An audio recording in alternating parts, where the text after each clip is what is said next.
Good evening, everyone. It is just about 6 o'clock in the evening on September 12th, 2019, and we are finishing up the test for the Acro L1000 from Astell&Kern. This is their only desktop amplifier slash DAC. And it has done, it has produced sound so far. We are going to conclude the testing today by going into the treble response. I have 3 songs queued up for that.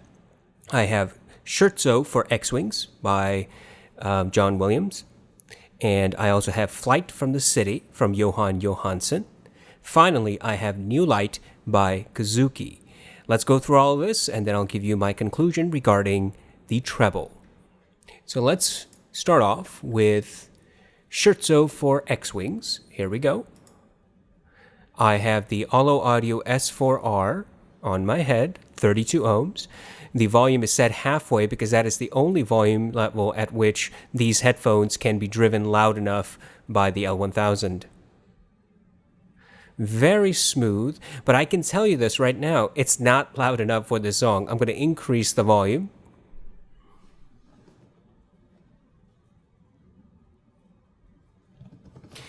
The volume now is about 8 notches, 8 out of 12. Well, 11 really. The first one is just a blue indicator to show that the thing is on. No treble harshness at all. In fact, I would say that this is incredibly smooth. I have said previously that the L1000 gives me the sound signature of a very silky smooth headphone like the ZMF Icon. And that remains true because of just how silky, smooth, undisturbing the sound is.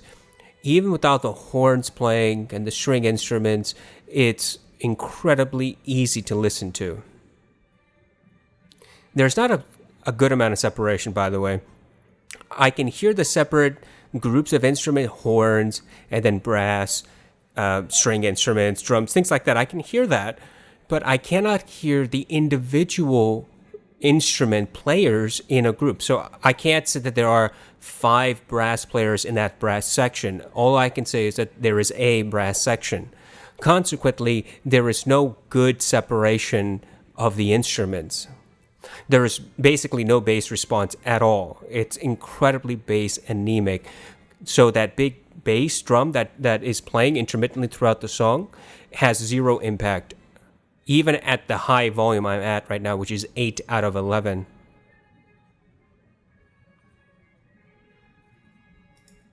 So I can say it's very, very smooth response. And it's an interesting way to listen because Scherzo can get really peaky, really intrusive into your ears with the right type of headphone and the right type of amplifier slash DAC.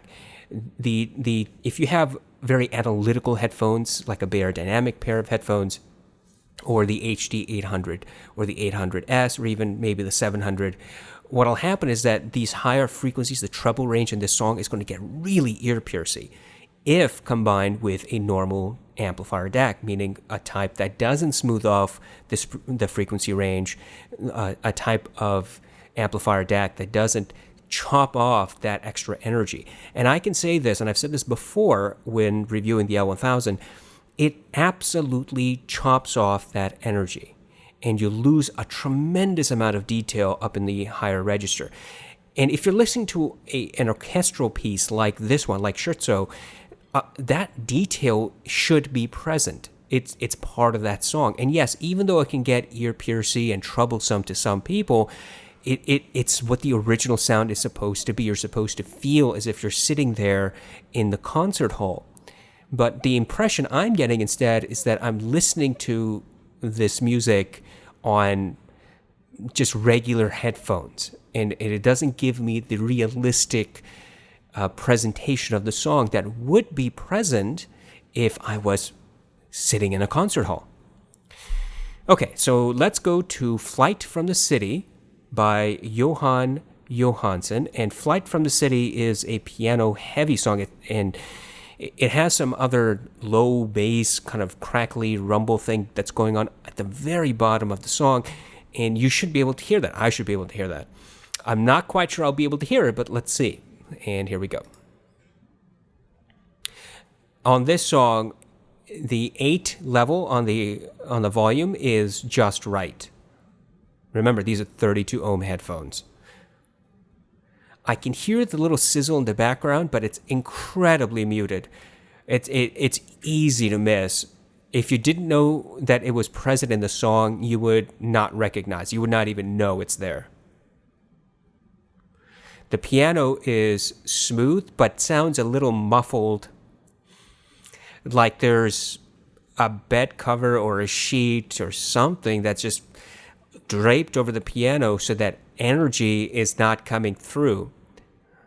Now, the soundstage is average. It's not like it's giving me a really close soundstage like the Chord, Mojo, or the i5 Black Label have presented. But with the muffling of the piano frequency, it's simply muted, right? The whole song sounds very muted. The string instrument, I think it's a cello and a violin. They're very soft, silky, smooth. No harshness, no ear-piercing nature to anything. There's a good separation amongst the 3 instruments, the piano, the cello, and the violin. So the frequencies don't meld, but they're also not up front. They're not center stage. It sounds like there's a glass wall on the stage separating you from the instruments.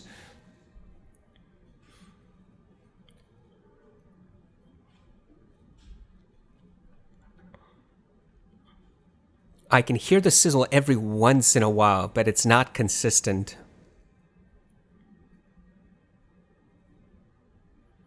I'm going to skip to halfway into the song. When that violin starts playing, oh my goodness, it is smooth as silk. Very comfortable to hear. I could sit back and close my eyes and fall asleep listening to this song at this volume level and not be afraid that all of a sudden my ears are going to feel like they're being pierced by a needle.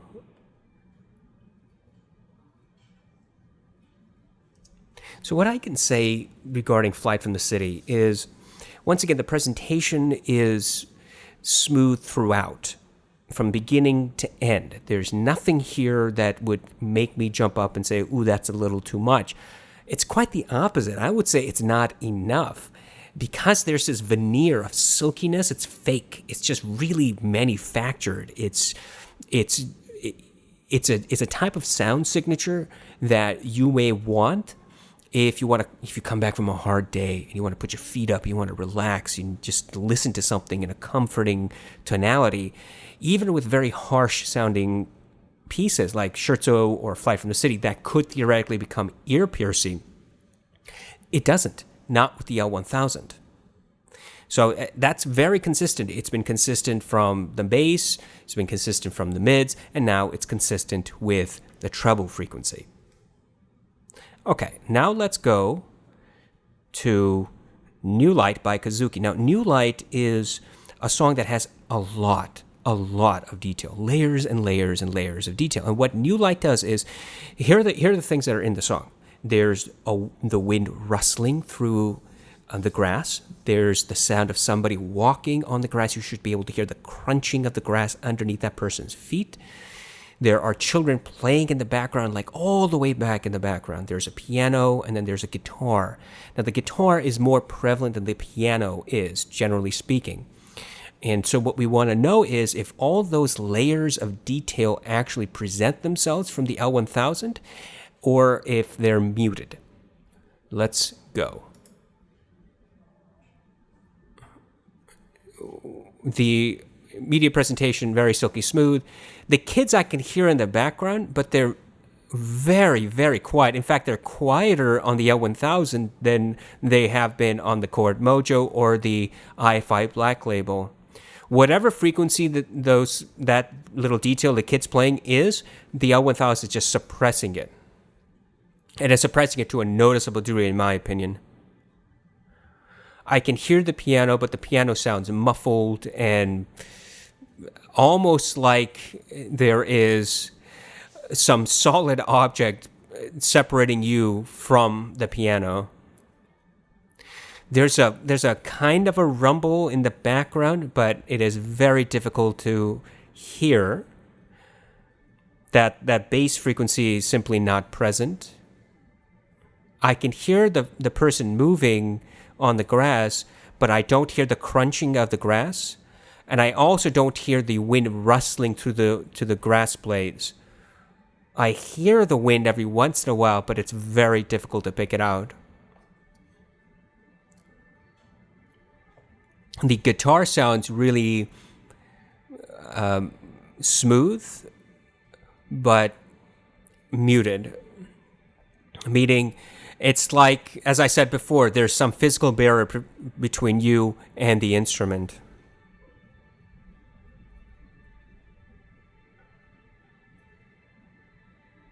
When all the other instruments are playing and everything is playing at the same time, about midway of this song, I won't say there's separation, a great deal of separation. There's a little bit of melding of all the frequencies, but not a warm sensation. On the Mojo and the Black Label, there's a warmth because of that closed-off nature of those units. The L1000 is not closed off. It's got average soundstage. Having said that, the separation of instruments and the detail is simply not present. I can hear individual things every once in a while, but it is inconsistent. But not ear-piercing, not harsh, very relaxed. Okay, let's stop. So let's talk about conclusions. And I have to say, this is probably the fastest I have ever reviewed a product. When we're breaking down bass, mids, and treble and all that stuff, I've spent a lot more time on other products. But the thing with the L1000 is that I don't have any reason to keep harping on it. I don't have any reason to keep hunting for stuff, little nuances here and there, because I can't find them. They're just not present, right? The details are simply not there in the L1000. And that silky veneer, that fake silky veneer, is just throughout in the entire frequency range, from bottom to top. And with that silky veneer is also a suppression, a significant suppression of the bass, a smoothing out of the mids, and a cutting off of the higher treble frequency. When you put all of that together, what you get is a loss of detail overall. In New Light, I simply was not able to find the detail. Now, I had some difficulty finding details on the chord, and a little bit better time on the Black Label in comparison to the chord. And when I put the L1000 into the mix, I can say without any hesitation whatsoever that the L1000 is the least detailed of the three. It simply has no ability whatsoever to recreate the sound in the way that it was originally manufactured. That holds true for New Light. It holds true for Flight from the City. It holds true for Scherzo for X-Wings. It holds true for the mids that we tested last time and the bass. I mean, I'm just having a difficult time comprehending Astell&Kern's marketing nonsense. Now, I most recently uploaded a video yesterday about Astell&Kern's bullshit, right? Their marketing BS. And for the L1000, Astell&Kern has said that the amp DAC is going to give you the most natural, original sound signature. And I think they use the word original. It's not. It's simply not original. The treble frequency is so brazenly cut off, just like the bass is so brazenly chopped off, that you will never, ever, ever hear these songs, any of these songs, the songs we tested, the bass, the mids, and the treble, you will never, ever, ever hear them in the original way that they were mastered. End of story. Now, having said that, if you're looking for a unit, a desktop amp DAC that has this really smooth, silky sound signature, the L1000 really is the only amp DAC I have heard so far that has that presentation. My Mojo doesn't have it. The Black Label doesn't have it. JDS Labs Element, the Element doesn't have it. The Rupert Neve doesn't have it. THX amps that I have don't have it. The Fostex amp that I have doesn't have it. ADI doesn't have it. None of my tubes have it. Maybe other than the Wu Audio WA8 and the WA7. Those have a very silky smooth presentation, but they also have more detail than the L1000. There is no solid state or tube amplifier that I have that I would say has the same type of signature. Consequently, it's very unique. However, if you're thinking of buying the L1000 based upon the marketing that this thing provides you with a natural, original sound, you are going to be very much disappointed by it. If you're in the market to get the sound signature that the L1000 does have, then I think it is worthwhile looking at. But at $900, this thing is simply not my cup of tea. I would never, ever recommend this thing at $900. It is hard for me to recommend anything at the original MSRP. The only thing that I've ever recommended at its original MSRP was the Audio Quest Nighthawk, and I stick by that. The L1000 is a total opposite direction.